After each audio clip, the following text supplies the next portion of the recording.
Nous allons continuer dans cette deuxième chronique sur la mort, à parler bien sûr de la mort et de ce que la Bible nous dit sur la mort, et c'est tout à fait différent de ces coutumes que j'ai évoquées précédemment dans la première chronique.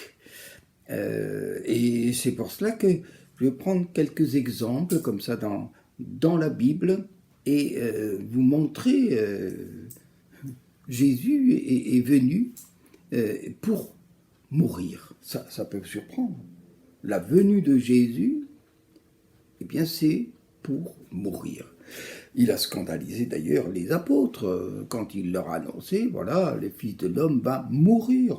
Non, mais qu'est-ce que c'est que ça?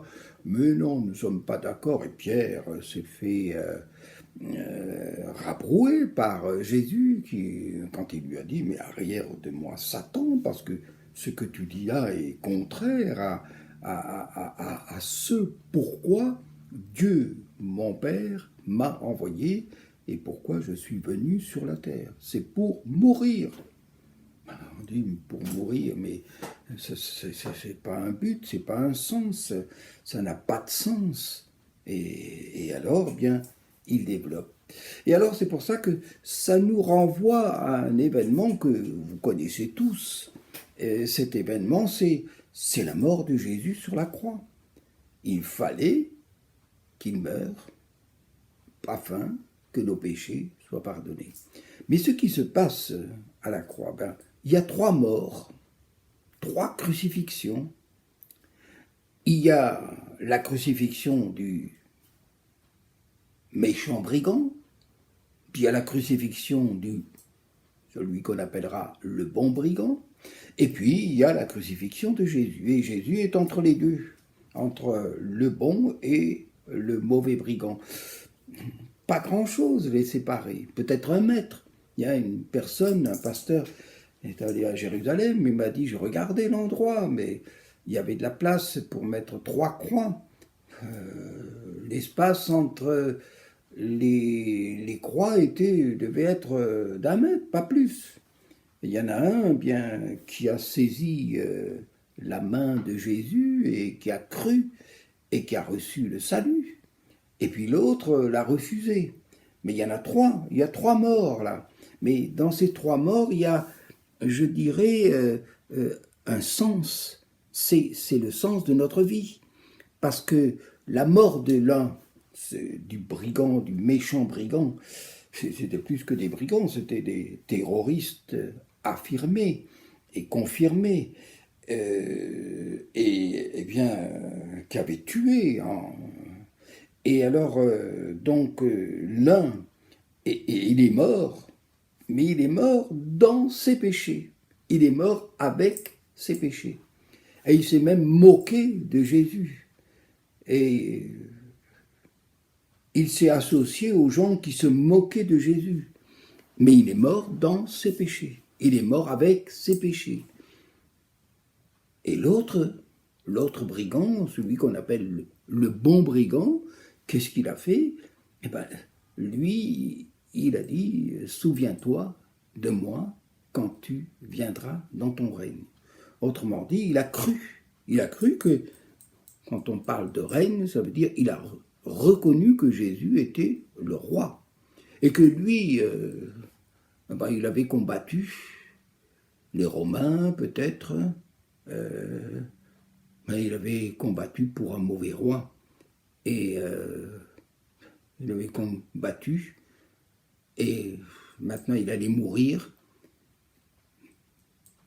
dans ses péchés. Et c'est là que tout d'un coup, il réalise, non, il y en a un qui règne à côté de moi, c'est lui, le roi des rois. Il est, et j'en ai entendu parler, plein d'amour. Il a annoncé un royaume d'amour. Pas de haine, pas de violence, pas de sang, mais un royaume de paix. De paix par l'amour. Alors, il y a celui qui est au milieu. Et celui qui est au milieu, c'est Jésus. Alors, les deux sont criminels. l'un à droite et l'autre à gauche, ils sont criminels et ils méritent leur peine. L'un se repent pas de ses péchés et il meurt dans ses péchés.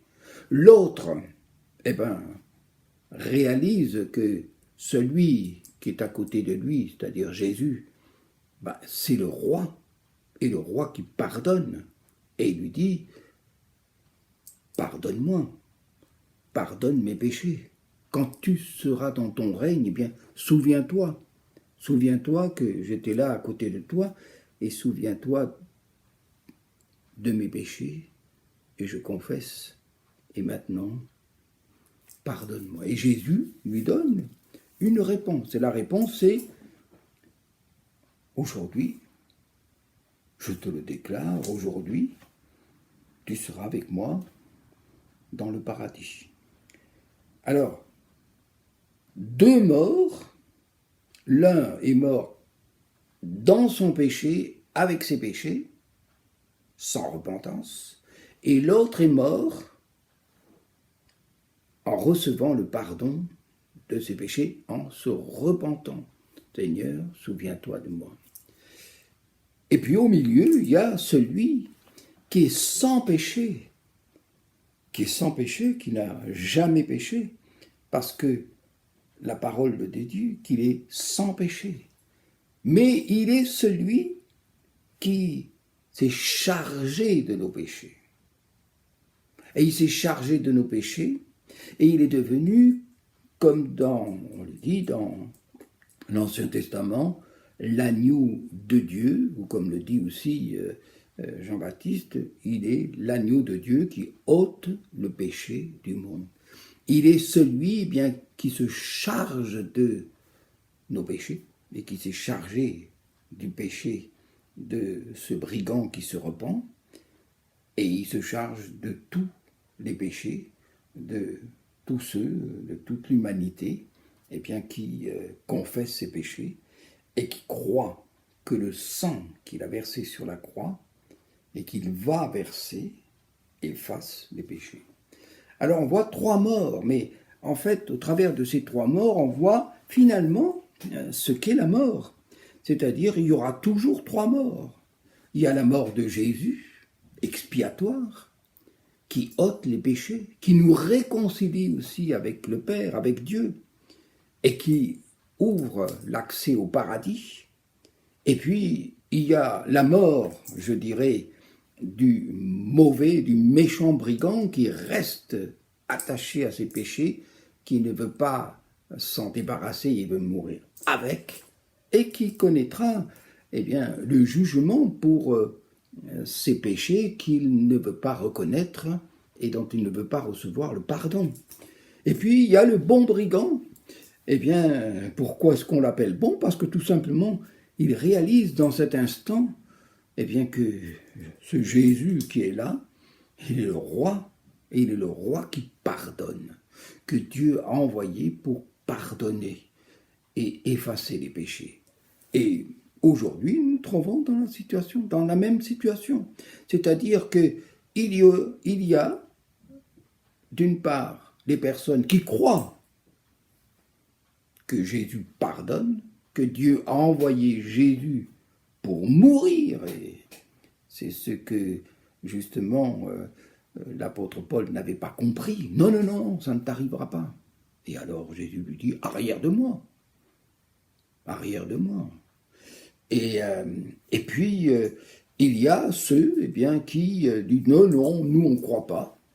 On reste dans nos péchés jusqu'à la fin et on ne croit pas. On ne veut pas croire. Et on ne veut pas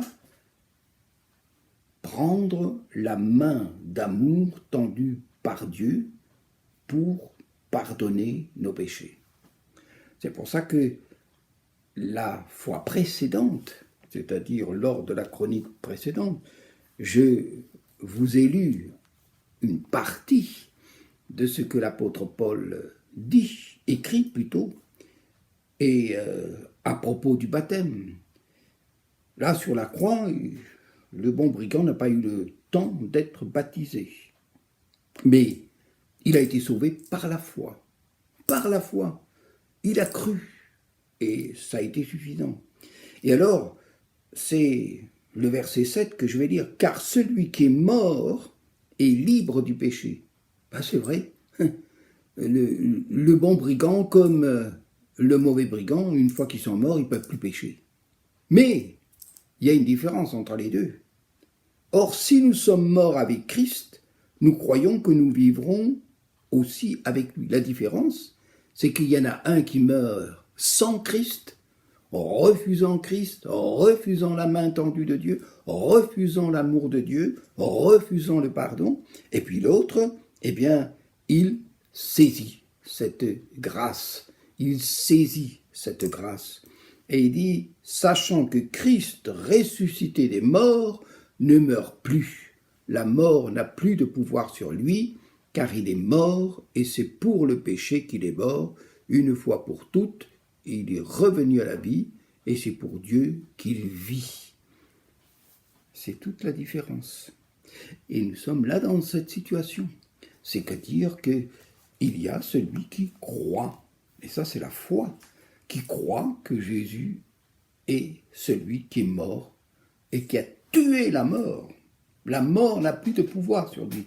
Alors bien sûr, le bon brigand va mourir, mais après la mort, eh bien il vivra avec le Seigneur. C'est avec et pour Dieu qu'il vit. Mais celui qui, sur la terre, eh bien, accepte Jésus-Christ, accepte l'amour de Dieu, reçoit le pardon, dit, mon vieil homme, ma vieille nature, qui pêche, qui déteste, qui râle, qui est méchante, eh bien, elle est morte, elle est enterrée dans les eaux du baptême, eh bien celui-là vit, et il vit pour Dieu. C'est-à-dire que on a vu le cas de ces hommes qu'on appelle des saints, des saintes, eh bien qui ont changé de vie.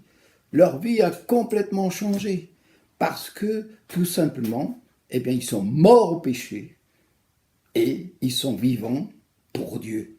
C'est ce que l'apôtre Paul souligne. Que Dieu vous bénisse.